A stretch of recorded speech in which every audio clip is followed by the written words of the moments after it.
Gipatawag man ko sa sa PNP nga unsa daw ang sitwasyon atong una pagsugod aning kaning katedral.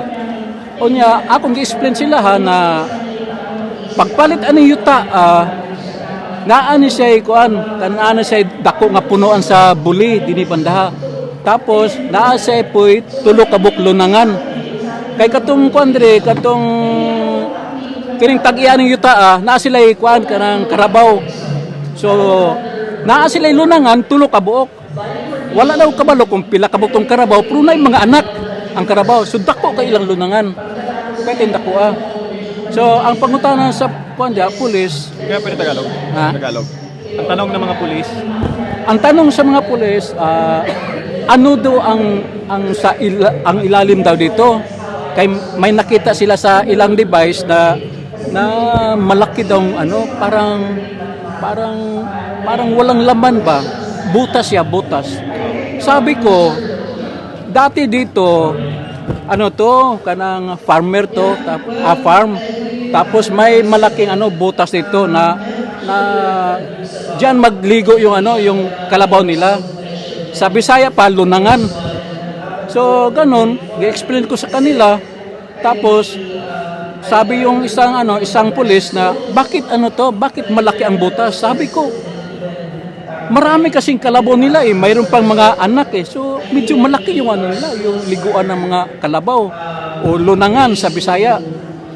So ngayon itong katedral medyo elevated man siya, medyo mataas.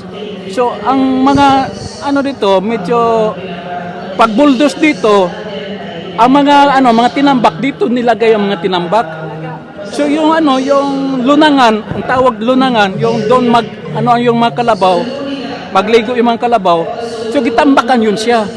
Gitambakan. Ang gitambak namin yung mga puno ng mga saging. Doon. Pati yung mga damo doon nakakatambak. Yun ang nadetect nila diyan. Siguro na na yun. Parang butas. Yung parang butas. Tatlo yun Tatlo yun. So malinaw na walang secret tunnel sa loob. Wala. Pa-connect doon sa JMC. JMC wala talaga. Hindi man tayo makatunnel noon kasi ang hirap na makakain wala tayong financial noon Kuya, anong sinabi mong noon? Anong taon yun? Mga 1989 lampas 89 sandali 88 to 1989 88 to 89 yun. Tapos yung anong taon tinayo ang katedral? Mga 89 90 ganun. Hindi ko na basta ganun nga na year. Ganun na katagal. Oo, yun. So mula noon walang tunnel talaga. Wala talagang tunnel. Paano pag tunnel dyan nga ang hirap nga makakain kami Pobre pa paano namin mag-tunnel papunta doon? Anong gagawin namin doon? Kuya, ano pong pangalan ninyo at ilang taon na po kayo sa Kingdom of Jesus Christ?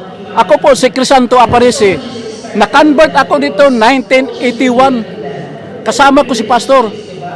Mula sa maliit pa na simbahan hanggang ngayon, kilala ko si Pastor.